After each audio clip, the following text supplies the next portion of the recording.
மாப்பிள்ள super D. இத பாருங்க, ரெஜிஸ்டர் ஆபீசரா இருக்கிறதுனால இந்த கல்யாணத்தை சிம்பிளா நடத்தணும்னு மட்டும் சொல்லிடாதீங்க. ஆமாங்க, இந்த கல்யாணத்தை திருவிழா மாதிரி நடத்த முடிவு பண்ணிருக்கோம்.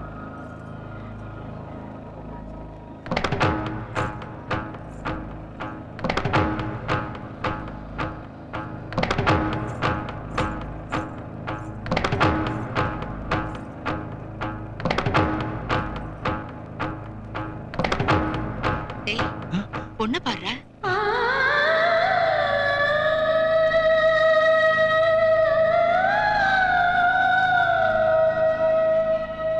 கல்யாணத்தை போச்சுக்கலாம். அப்பா, என்னடா கொஞ்சம் பொண்ணுகிட்ட தனியா பேசணும். என்னடா இது? பெரியவங்க நாங்க பேசிட்டு இருக்கோம், நீ என்ன தனியா பேசுறது? என்னை பத்தி பொண்ணுக்கு ஒண்ணும் தெரியாது, அவங்கள பத்தி எனக்கு ஒண்ணும் தெரியாது. அதனால முதல்ல பேசி தெரிஞ்சுக்கிட்டா நல்லா இருக்குல்லப்பா. டேய், உங்க பையன் கேக்குறதுல ஒண்ணும் தப்பு இல்லையே. அவங்க ஒருத்தருக்கு ஒருத்தர் பேசி தெரிஞ்சுக்கிட்டுமே. Thank you sir.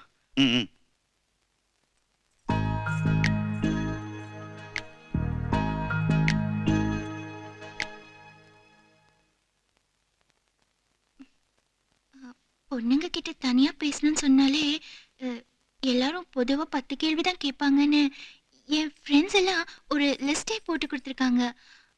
நான் எக்ஸாம்லயே 10 கேள்விக்கு 4க்கு தான் ஆன்சர் எழுதுவேன். ஏதோ 2-3க்கு பதில் சரியா சொன்னா பாஸ் மார்க் போட்டு ஹெல்ப் பண்ணிடுவீங்கல்ல? நீங்க தான் எனக்கு ஹெல்ப் பண்ணணும். எல்லாரும் அவங்க காதலிச்ச பொண்ணுதான் பொண்ணு பார்க்க போவாங்க. முதல் முறையா என் காதலியோட உங்களை பொண்ணு பார்க்க வந்திருக்கேன். அங்க பாருங்க, என் காயத்ரி தவிக்கிற தவிப்பு பாருங்க. காதல் எப்படியாவது ஜெயிக்கணுங்கிறதுக்காக தனியா வந்து போராடிட்டு இருக்கேன் என் காயத்ரியை பாருங்க. நாங்க 2 பேரும் டீப்பா லவ் பண்றோம். ஆனா எங்க அப்பாக்கு பொறுத்த வரைக்கும் லவ்னா போய் லவ் பண்றவங்கள பொய்யானவங்க நினைச்சிட்டு இருக்காரு. ஆனா எங்க லவ் அப்படி இல்லை. எங்க குடும்பத்துக்கு எல்லாருக்கும் புரிய வச்சு அவங்களாவே எங்களை ஏத்துக்க வைக்கணும்னு ஒரு முடிவோட வந்திருக்கோம்.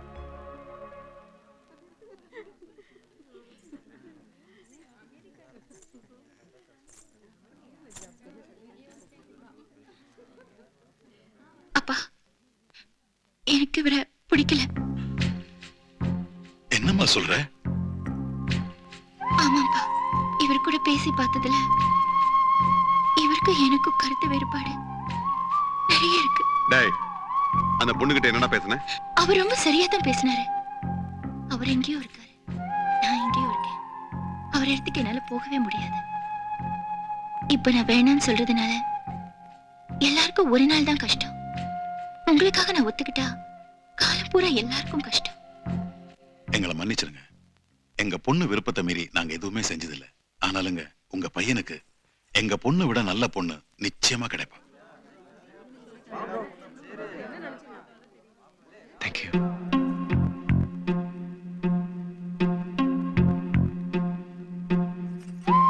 நாங்க 2 பேரும் எடுத்துக்கிட்ட முயற்சியில யார் மனசையும் புண்படுத்தாம ஜெயிக்கணும்னு நினைச்சோம். ஆனா உங்களை கஷ்டப்படுத்திட்டோம். எனக்கு கஷ்டம் எல்லாம் இப்படி ஒரு நல்லவரை பிடிக்கலன்னு சொன்னதுதான். எனவே உங்க மேரேஜ்க்கு என்னை கண்டிப்பா கூப்பிடணும். நிச்சயமா.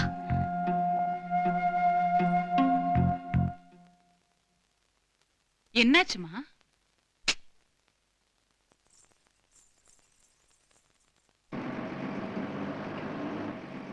நெக்ஸ்ட் டைம் நான் வரும்போது சக்சஸோட திரும்பி வருவேன்.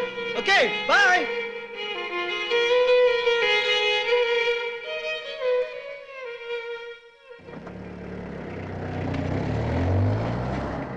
என்னங்க, நம்ம பொண்ணு லாவண்யா இன்னும் ஸ்கூல்ல இருந்து வரலங்க. என்னது? எல்லா இடத்தையும் தேடி பாத்தீங்களா? டியூஷன்ல ஏதாவது லேட் ஆக போகுது. அங்க கூட போலையாமண்ணா? அவ ஃப்ரெண்ட்ஸுங்க வீட்டுக்கு எதனா போயிருப்பா. எல்லா இடத்தையும் தேடி பார்த்தாச்சு மாமா, எங்கேயுமே வரலன்னு சொல்றாங்க. வைதேகி, எனக்கு என்னமோ ரொம்ப பயமா இருக்குங்க. வைதேகி, இப்படி வாமா. இவன் ஊர்ல இருக்கிற பொண்ணுங்களை எல்லாம் ஒழுகாயிருன்னு சொல்லிக்கிட்டு இருந்தான். இன்னைக்கு அவன் பொண்ணு யாரையோ கூட்டிக்கிட்டு ஊர் எல்லையை தாண்டி ஓடிக்கிட்டு இருக்கா. இன்னையோட அந்த குடும்பத்தோட மானம் க்ளோஸ். அம்மாடி, எனக்கு இருக்கிற சந்தோஷத்துல நான் ஒரு சாத்திக்கிறேன். ஆள விடு.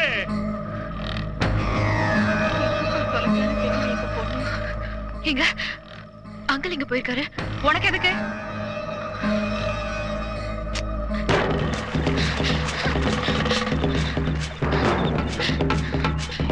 என்னால முடியல. இன்னும் எவ்வளவு தூரம் போனோம்? பஸ்லயே போலாமே. இல்லம்மா, நாம பஸ்ல போனா நம்மள யாரா பாத்துருவாங்க. அப்புறம் நாம எங்க போறோம் தெரிஞ்சுக்கிட்டு அப்பா கிட்ட சொல்லிடுவாங்க. அப்புறம் நம்மளால ஒண்ணு சேர்ந்து வாழ முடியாது. இன்னும் 1 கிலோமீட்டர் தான். அங்க போனா என் ஃப்ரெண்ட்ஸ் ஜீப்போட வெயிட் பண்ணிட்டு இருக்காங்க. நாம அங்க போயிட்டோம்னா நம்மள யாரும் பிரிக்க முடியாது. ஓகே?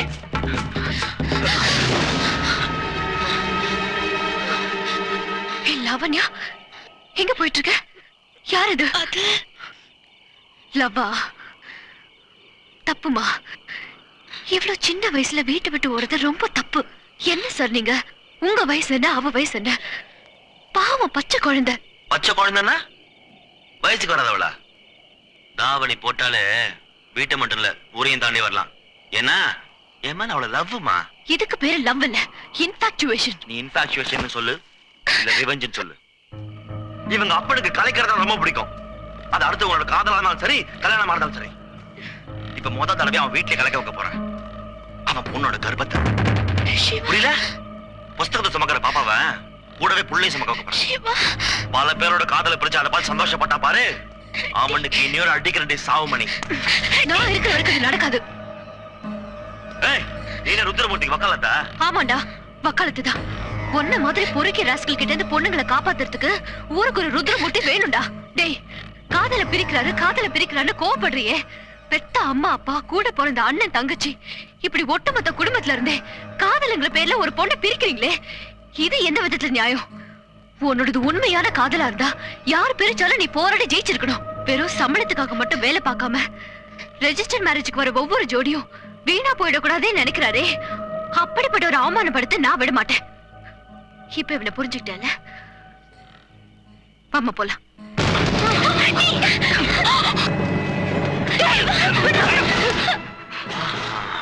15 தொட்டு பழி தீர்த்துக்கலாம் பார்த்தேன். இப்ப 20 எக்ஸ்ட்ரா போனஸ் ஆவதுக்கு வச்சிட வேண்டியதான் கைய.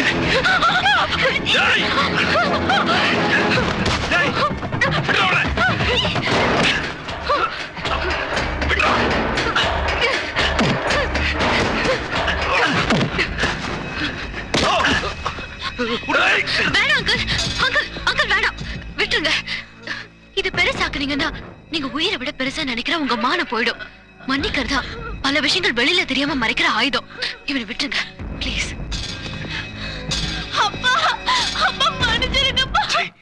ஊரு பூரா வேலி போட்டு எல்லா பொண்ணுங்களோட மானத்தையும் காப்பாத்தணும்னு நினைச்சீங்க. இப்போ உங்க வீட்டுக்குள்ளேயே உங்களை அறியாம தப்பு நடந்துருச்சு. அந்த பொண்ணுங்களை பெத்த பல அப்பாக்களோட ஆசீர்வாதம் தான் இப்ப உங்க பொண்ணை காப்பாத்திருக்கு. அவனை மன்னிச்சிருங்க அங்கிள் ப்ளீஸ்.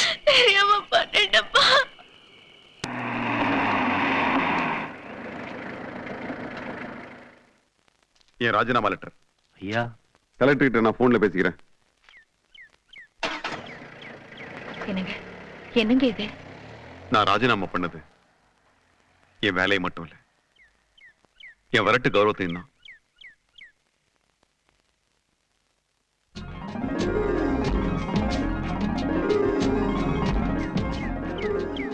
வாமா, கையில என்ன அடியாப்பட்டிருக்கு?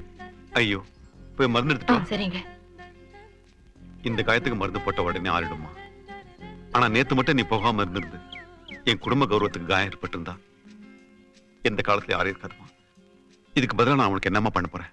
என்ன அங்கிள் பெரிய வார்த்தை எல்லாம் பேசிக்கிட்டு? எனக்கு ஒரே ஒரு ஆசைதான். இப்ப நீங்க கூப்பிட்டதுக்கு அப்புறம் தான் நான் இந்த வீட்டுக்குள்ள வர முடிஞ்சது. இனிமே நீங்க கூப்பிடாமலே நான் இங்க வரணும். அதான். அப்படி வரதுல ஒரு பிரச்சனை இருக்க. உங்க அப்பாவை தாமா சொல்றாங்க. ஆஹா, நான் இந்த வீட்டுக்குள்ள வரது எங்க அப்பா மட்டும் இல்ல, அவரோட அப்பாவுக்கு அப்பா வந்தாலும் தடுக்க முடியாது.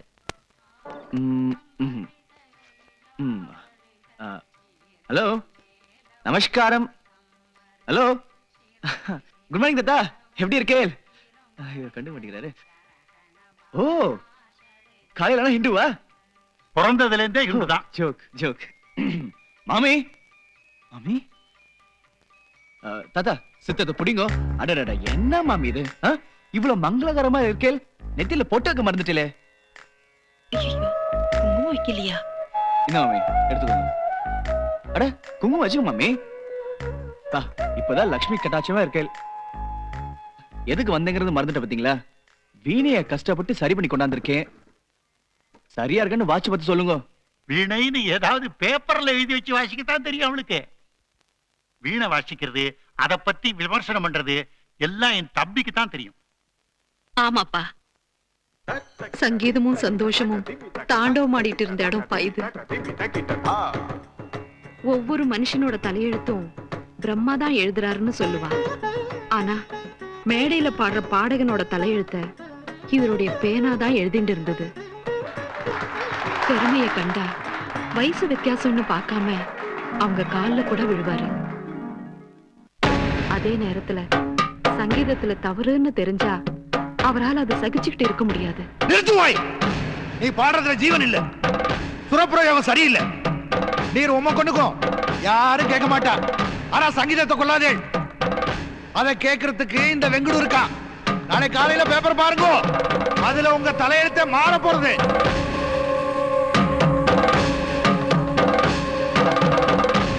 சங்கீதத்துக்கு நான் பெரிய சேவை செய்யறேன்னு இருமாப்போட இருந்தவருக்கு இடி மாதிரி ஒரு செய்தி வந்துச்சு.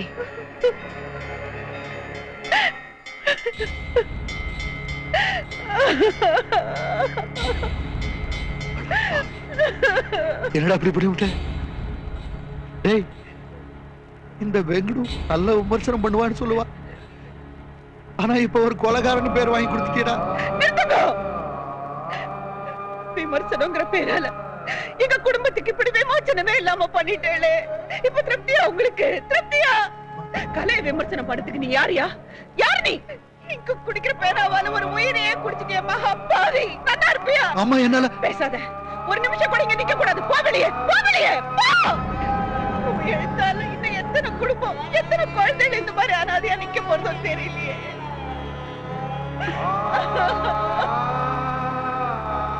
அன்னைக்கு நின்னது இவரோட எழுத்து மட்டும் இல்ல, இந்த ஆத்தோட சந்தோஷம் நிம்மதி எல்லாம் தான். முதல்ல நீ எங்களுக்கு கெட்டவனா தெரிஞ்ச, அதுக்கப்புறம் உன்னை பத்தின அபிப்பிராயம் எங்களுக்கு மாறிடுது. ஆனா என் ஆத்துக்காரு ஒரு குடும்பத்துக்கு பெரிய பாவியா பட்டு இன்னை வரைக்கும் அதுல இருந்து மீள முடியாம ஒவ்வொரு க்ஷணமும் தவிச்சுட்டு இருக்காருப்பா. மம்மி, இப்படி ஒரு ஆச்சரியமான குடும்பத்துல சாதாரணமா யார உள்ள விட மாட்டாங்கன்னு சொல்லுவாங்க. ஆனா ஒரு ரவுடியா அறிமுகமான என்ன உங்கள ஒருத்தரை நினைச்சு உங்க பிரச்சனை என்கிட்ட சொன்னீங்க. இனிமே உங்க சந்தோஷம் தான் என் சந்தோஷம். இவரை பழைய நிலைமை கொண்டாட வேண்டியது என் பொறுப்பு.